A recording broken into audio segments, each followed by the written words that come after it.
play RPGs. In this economy, who's got time for that? Surprise, Monster Farmer, you do! Today, I'm taking a look at the top 10 banger RPGs that won't consume your entire life, though you might just want them to. But before we go any further, let's lay down some ground rules to keep it interesting. To qualify to be on this list, they have to not only be absolutely top tier, they also have to be beatable in a single day. Let's call it 20 hours or less.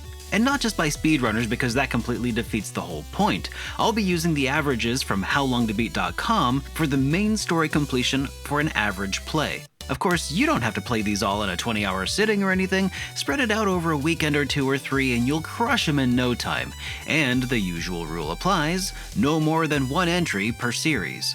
Let's get this list started, because if there's 2 things that I'm good at, it's coming up with concise titles and lists of RPGs. I am SuperDerek, and this is my top 10 best RPGs and action RPGs that the average player can beat in under 20 hours according to aggregate data collected from howlongtobeat.com.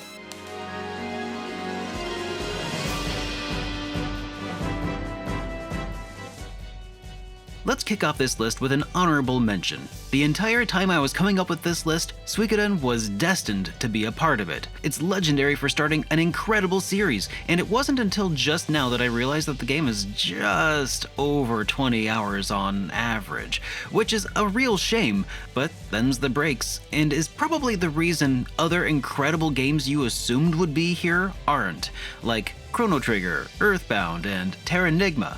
I mean, if you wanted a list featuring those awesome games, I've got them linked, but this is for short kings only, and while kings they may be, they're a tad too tall for this ride. Sorry, Suikoden, maybe next time.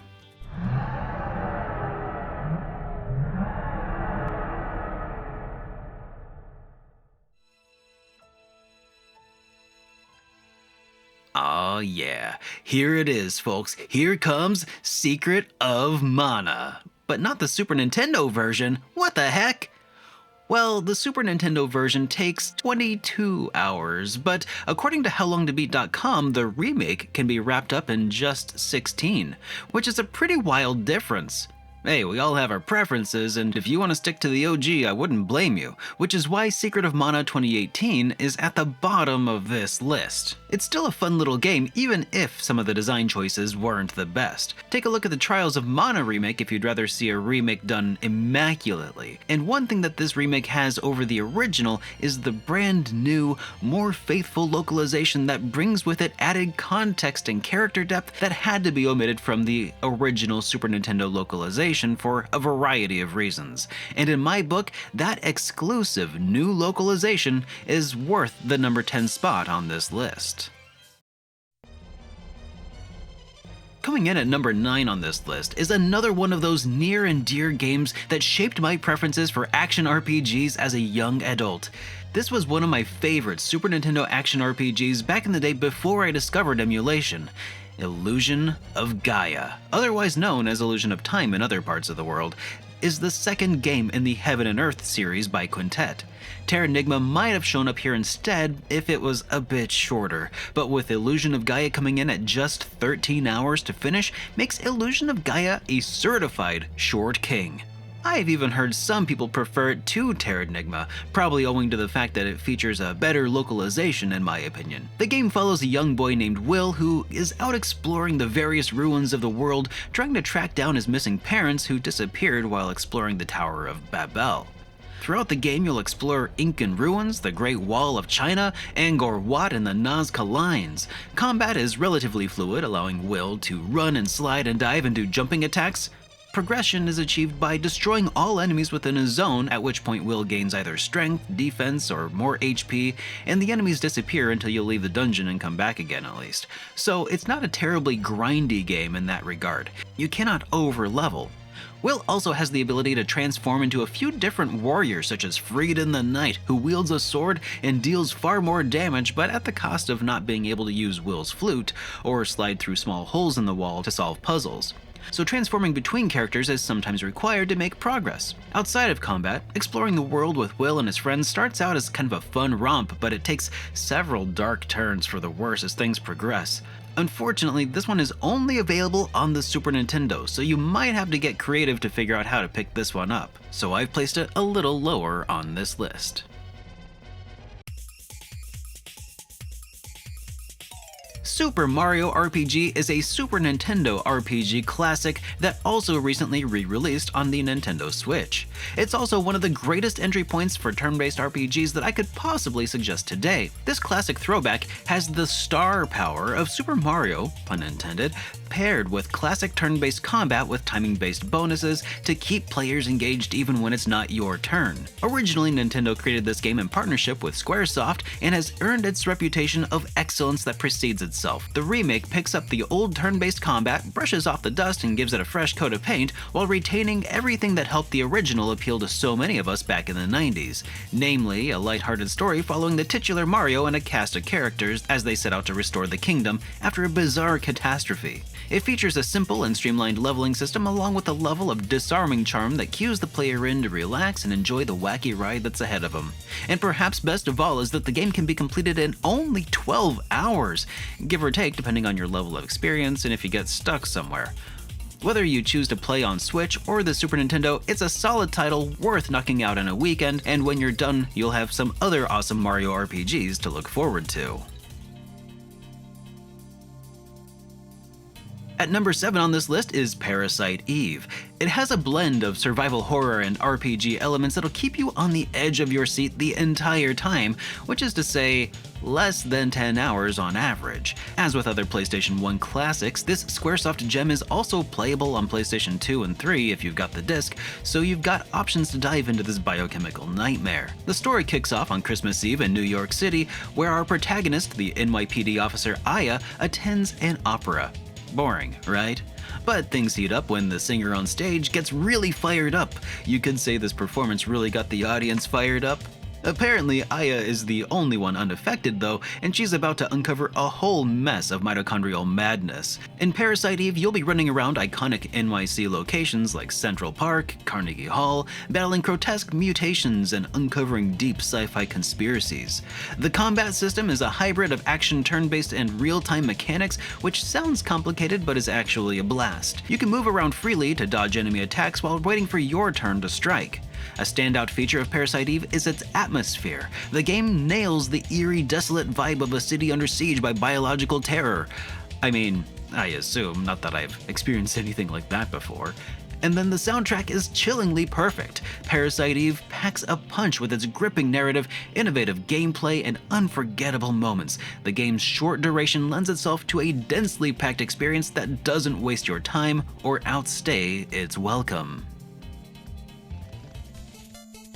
SNK isn't exactly known for their RPGs, which is a real shame because what they did for Crystalis on the Nintendo Entertainment System is nothing short of magnificent.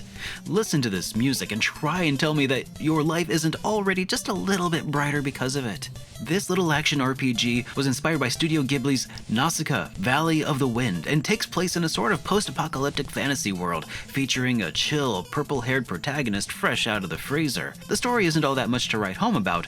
There isn't really a whole heck of a lot going on in the way of dialogue, which makes sense for an NES game where storage space for dialogue comes at a huge premium. It's an NES action RPG with combat that's more fluid and dynamic than even the original Zelda. They say that actions speak louder than words, which is a good thing because in this case all of the words means reading, and all that reading means yapping and takes precious time, and that's time that could be spent killing enemies, gaining XP, new weapons and magic, and beating Crystalis, the shortest game in our list today, coming in at just 9 hours. That's a whole adventure crammed into a workday. Check it out. Brave Fencer Musashi on PlayStation is an incredibly fun little action RPG featuring none other than the legendary swordsman himself, Musashi Miyamoto. Kind of. I suppose you could say that they took some liberties with this pint-sized representation of Musashi. The cartoonish, almost mascot-like presentation of the Japanese folk hero in a humorous setting reminds me a lot of the Ganbare Goemon series, but with a bit more emphasis on the RPG side of things. Drawing inspiration from the titular folk hero's historical roots, Musashi has two swords that he dual wields, Fusion and Lumina. which you'll have to master if you're going to overcome the Wizard of Darkness and their machinations to harm the kingdom of all-you-can-eat. And yeah, I hope you enjoyed the food pun, because you'll be getting additional helpings of them throughout the game. From the rival Thirst Quencher Kingdom and Princess Filet, to name just a few, you're likely to get your fill by the time that this game is well done, in just about 15 hours or so. As an early polygonal title on the PlayStation 1, the visuals haven't aged the best, but will feel nostalgic for gamers of a certain vintage. The real barriers to coming back to Brave Fencer Musashi is the fact that this game predates the DualShock controller, so camera controls aren't what you might hope for. Honestly, this game would be a prime choice for a remaster or remake at some point, but this little appetizer of a game is well worth your time, so take it off the back burner and sink your teeth into Brave Fencer Musashi. Live Alive is a very unique little RPG that you owe it to yourself to play. Originally released on the Super Famicom, the recent HD 2D remake on Switch really deserves some love. Live Alive is an anthology-style RPG that follows 8 protagonists across a set of disconnected stories, each of which can be completed in just a few hours. This lends itself particularly well to relatively short 2-hour stints if you want to play the game chapter by chapter, but you can also still save and put down the game at any point. Coming in at just under the bar at 19 hours long, this is the longest game that I'm recommending today, but it's also high up on this list because each of those 19 hours packs a punch. The combat found throughout the game isn't particularly challenging. It's a semi-tactical combat system where the protagonist faces off against a small group of enemies at a time. The special moves each character unlocks throughout the game gives each protagonist a unique feeling too. Each story is also representative of a different movie genre, ranging from cyberpunk to Wild West and wuxia to Space Odyssey. It's a sampler pack that is guaranteed to have something for everyone, and if a story doesn't jive with you, well, give it a minute because the story's about to change again soon anyway. Give Live Alive a shot, you won't regret it. But hey, if 19 hours is too rich for your blood, I've got the game for you to beat in half that time. It's called Rhapsody, a musical adventure, and this cult classic has a die-hard fan base that I've ignored for far too long. Rhapsody, a musical adventure, is an RPG with a musical twist. It combines the charm of a traditional RPG with the whimsy of a musical, complete with catchy songs and quirky characters. Originally released on the PlayStation in 1998, it's been ported to the Nintendo DS and recently to the Nintendo Switch.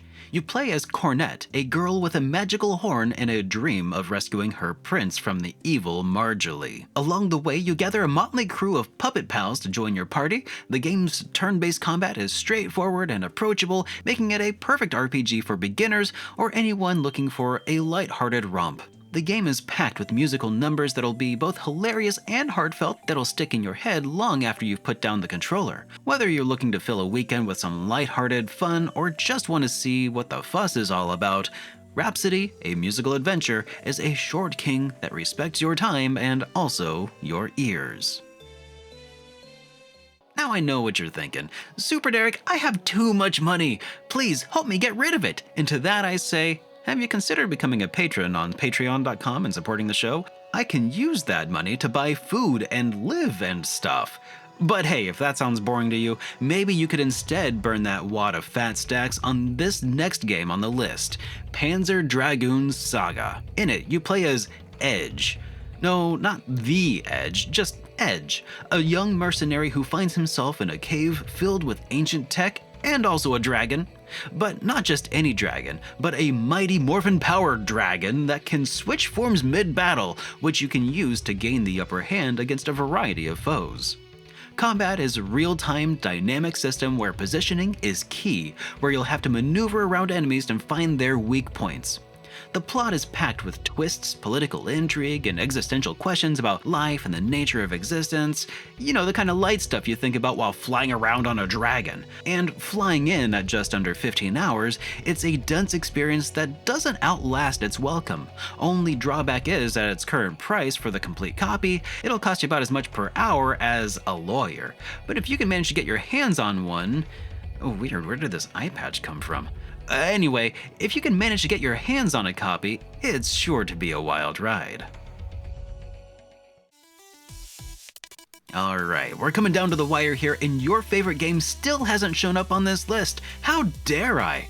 Now, before you write your clever remark about how I forgot Xenogears, or where is Chained Echoes, or something that might make you look foolish, go look up the average play duration on howlongtobeat.com first, then come back here and give me your list, because there's no way your list is going to match mine, and that's what makes the internet such a beautiful place, right? Anyway, on with the show.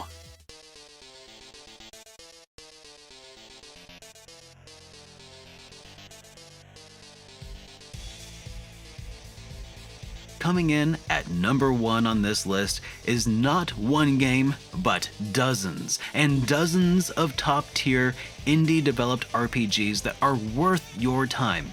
With more on the way every single year, the keen-eyed among you may notice that despite the fact that I never said any of the games on this list had to be retro, all of them so far have been. As development costs balloon in the AAA gaming industry, so do the pressures to make games that will last players hundreds of hours.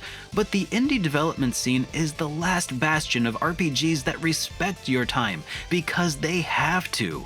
I have had some incredible experiences playing inexpensive, gorgeous indie RPGs with heart and soul poured into them, too many to ignore. And while I'm giving this spot to indies as a whole, I'd like to point out some specific short kings that I think you'll love. Some you'll know, many you probably won't. Let's roll some of that beautiful footage.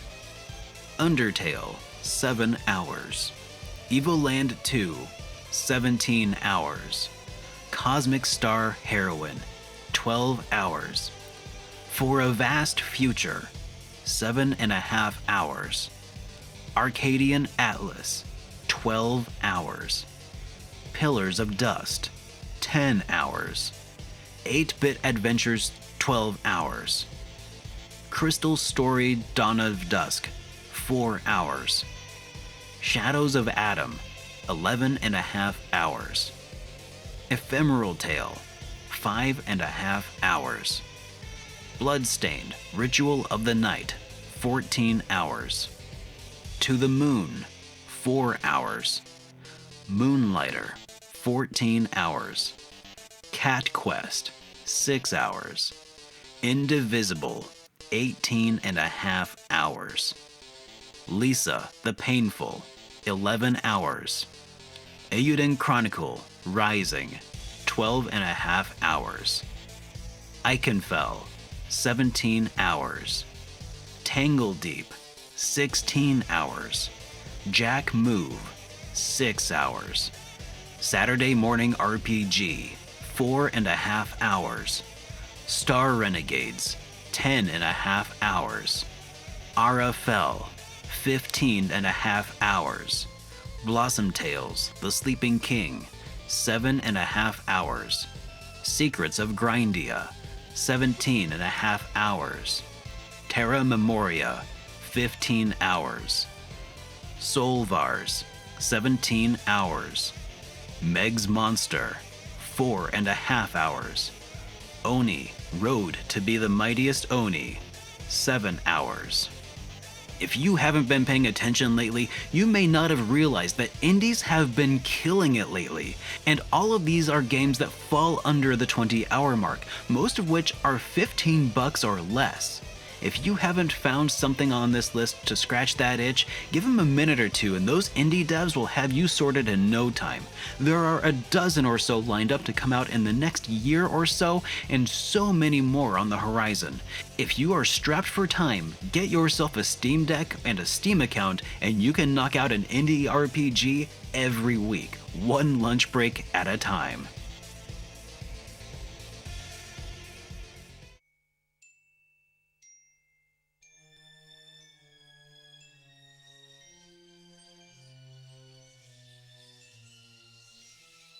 What? You want to know the special curveball pick?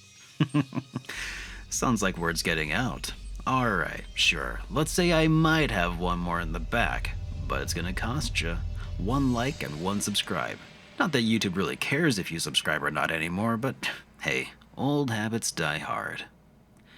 I've got one last unlikely short king for you, and that king's name is Kodelka.